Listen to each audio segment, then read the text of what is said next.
তুমি শুনো, আমি তোমার বহু কথা শুনেছি। তুমি এখন ওই বাসায় গিয়ে আমার জন্য এক কাপ চা করে নিয়ে এসো।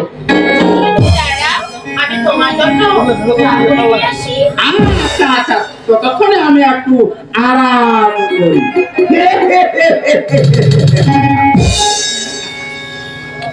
আমি কিন্তু 10 ভুইয়ারে 1 ভুইয়া চাঁদে ধরি তাকে 3 চুয়ার পর খেয়ে খাই।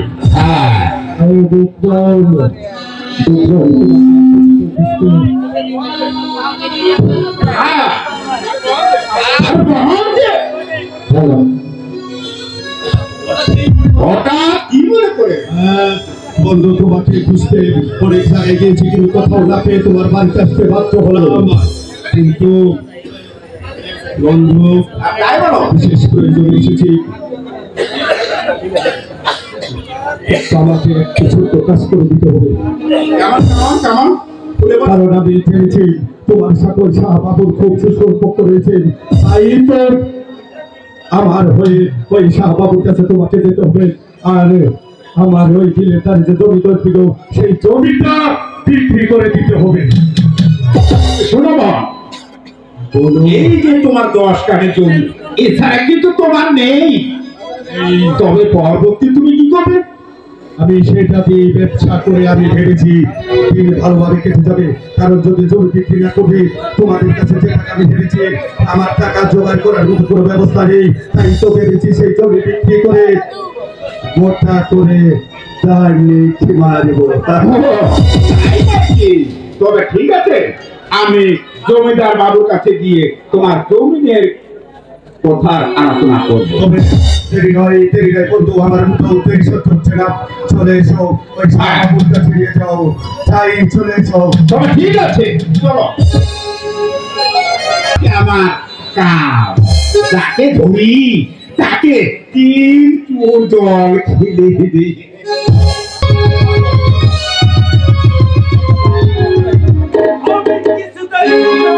ভুলতে পারতেছি না।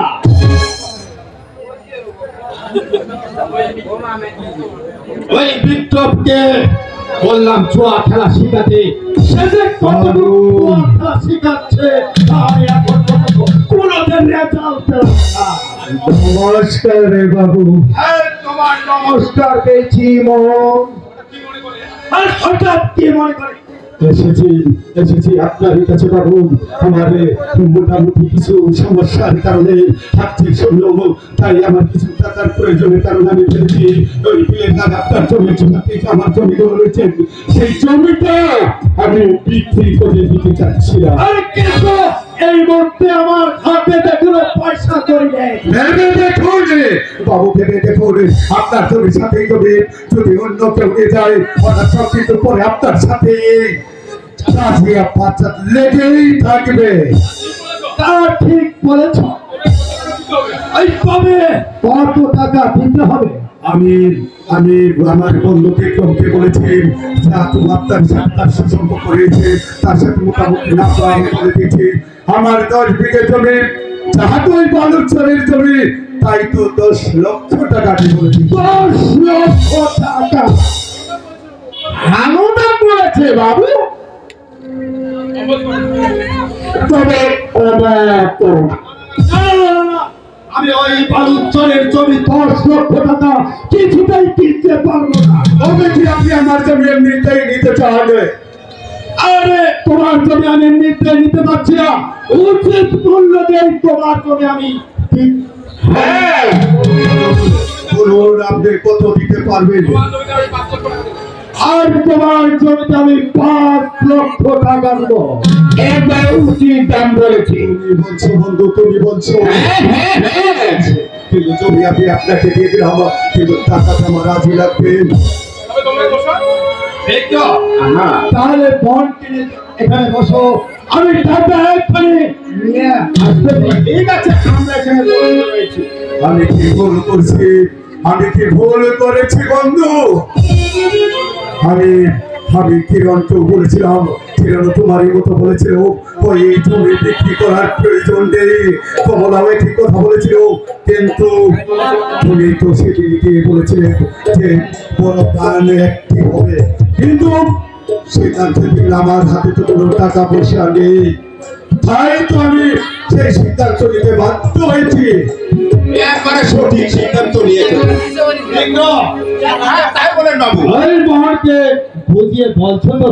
হ্যাঁ অবশ্যই, সেটা নিয়ে তোমাকে চিন্তা করতে হবে। হ্যাঁ বিক্রম, হ্যাঁ, টাকা কিন্তু তোমার মুখ চেয়ে আমি দিচ্ছি মোহনকে।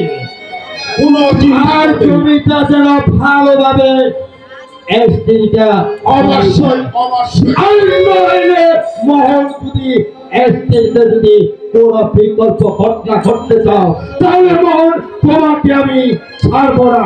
ওই মোহনকে আমি কিছুতেই বুঝি না। বাবু আমি তো রয়েছি, হ্যাঁ। আপনি কোনো চিন্তা করবেন না। সেই আপনি ভাববেন না বাবু, সেই আপনি ভাববেন না, কারণ জমি যখন আমি বিক্রি করেছি এক্সপেরিমেন্টারি নাই, এক্সপেরিমেন্টারি করবো না।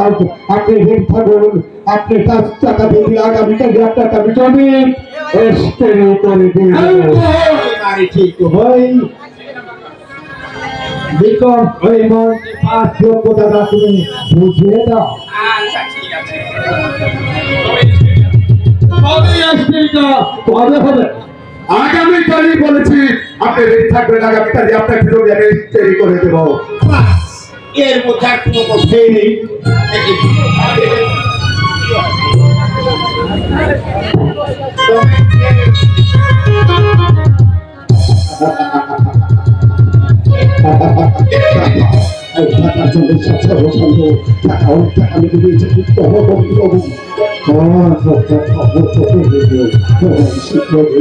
আসি বন্ধু, আসি বাবু, এবার বন্ধু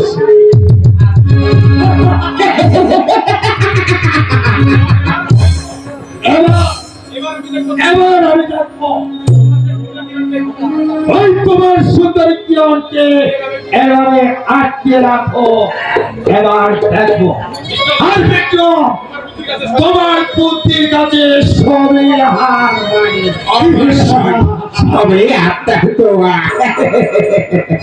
আমি আগেই বলেছিলাম আমি তো দুইয়ের এক বিয়া, আমাকে গাছে ঝুলিয়ে মারছিল, তবুও হাতে অপমান হয়নি।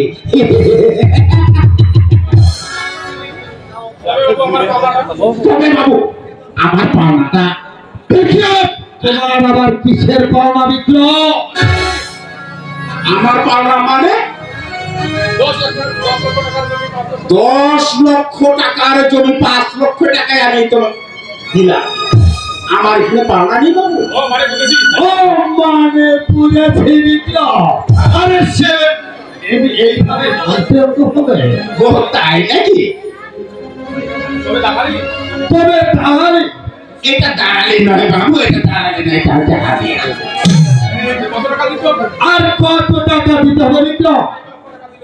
এই বেশি নয়, যদি এখানে 1 লক্ষ টাকা দেয় এই হয়ে যাবে। 1 লক্ষ টাকা। আর যদি না দেই? যদি না দেয় আমিও 10 বিয়ার 1 বিয়া, কিভাবে টাকা নিতে হয় সেটা আমার ভালোভাবে জানা আছে। হরে কৃষ্ণ। ঠিক আছে বিক্রম, কথাটা তো বললে হ্যাঁ। তোমাকে আমি এখন 50,000 টাকা দেবো। আর ওই মোহনকে যদি পথের ভিখারি বানাতে পারো, তাহলে তোমাকে আরো 50,000 টাকা দেবো। আমি খুশি। এই নাও, এই 50,000 টাকা। আর ওই মোহনকে আজকে রাতে জুয়া খেলায় ফিনিশ করে দেবে। আর তবেই কিরণ হবে আমার। আজকে পথে ফকির হয়ে যাবে। আমি 1 ভেবে 2 পাখি মেরেছি। এবার বলতে মোহন আমার কাজে বাধা দেওয়ার পরিণত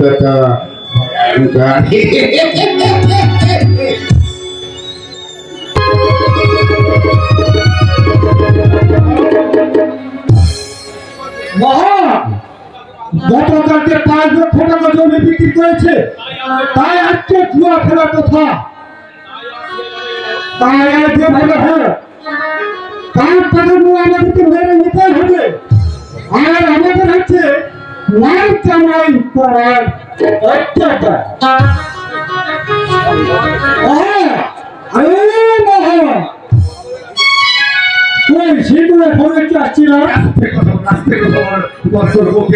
শুনতে পাই মিঠে যাবে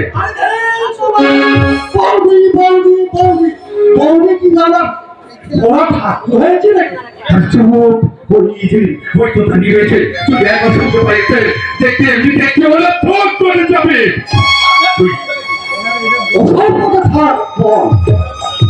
আজকে আমার জুয়া খেলার কথা ছিল, তাই আপনাকে ডাকলাম, যাবে? ভাই তুই যা, আমি তো বলছি আমি পাচ্ছি ওই এলো বলে। ঠিক আছে বন্ধু, ঠিক আছে, আজকে খেলা হবে। বুঝছে? আমি ঠিক সময় চলে আমিও বলবে আচ্ছা বলছি তো যদি একটা সাথে পাই ওরা খুব ধরে যাবে। লোকটি কেন এসেছিল? করে গেছি না মানে ওনার বান্ধবের লোক ছেলে বিয়ে করা তাই আমার কাছে এসেছিল। তাই হ্যাঁ তুমি দেখেছো আমি কিছু বুঝি না। আমার লোক শিশু না কি বুঝেছে তুমি? হ্যাঁ তাতে বলো তোমার দিদিকে কি একটু পাঠিয়ে হ্যালো কি হলো? যাও তুমি একটু পাঠিয়ে দাও। খালি কিরণ আর কিরণ, কিছু হাতে না হাতে কিরণ। আচ্ছা লোকটা যে ইচ্ছে বিয়ের আলোচনা করছে, তুমি বুঝি ঘটক? আমি ঘটক আমি ঘটক নই গো, আমি ঘটক নই। তুমি তো জানো আমি সবসময় করে দেশের মাঝে ঘুরে বেড়াই বলেই জন্ম করে লোককে আমাকে সাথে নিয়ে যাবে, তাই তোমার ঠিক আছে, পছন্দ যাচ্ছি। যাও। বুঝতে পারিনি বুঝতে পারিনি বলে এইভাবে হোক তাকে সাথে দিয়ে আমাকে টাকাগুলো নিতে হবে। আর একটা টাকাগুলো নিতে পারলে আজ ও এখন ছটফট করে চলে গেল কেন? কি হয়েছে? না মানে কি আমি তোমাকে বলছিলাম যে কথা হচ্ছে কি আগামীকাল যে জমিটা বিক্রি করছিলাম ওর টাকাগুলো নিতাম। টাকা দিয়ে কি করবে? তুমি তো জানো আসলে কি আমি ধান কিনতে যাবো। ওই টাকা নিয়ে আর কিনতে যাবে না, জুয়া খেলতে যাবে। বাজে কথা না কি বাজে কথা যাও ও ঠিকানাগুলো নিয়ে যাও। টাকা আমি তোমাকে দিতে পারবো না। আমি সেই ছোট্ট তোমাকে আমি বিয়ে করেছিলাম, আজ পর্যন্ত তোমাকে তোমার টাকায় হাত পর্যন্ত তুলে আজ তুমি আমাকে বাধ্য করো না এই হাত তুলতে। বাবু না, আমি তোমাকে সে টাকা দিতে পারবো না। কারণ তুমি যে আমার তোমার সাথে তোমার বিয়ে করছো বর্তমান তার সাথে আমি তোমার কাছে আমি সাইবার মতো জানতে চাই তুমি টাকাগুলো এনে দিবে কি না? আমি পারবো না টাকা এনে দিতে। পারবে ওই না। 10 বিঘা জমি বিক্রি করে টাকা আমি এনে দিতে পারবো না গো। ওই 10 বিঘা জমির টাকাই আমাদের শেষ সম্মান। কিরণ আমি বুঝেছি সহজেই তুমি যাবে না, আমার মাথাটা খারাপ হয়ে গেছে তাই কি করে দেখেছি এখন বলছি যাবে কিনা? যাবে না যাবে না।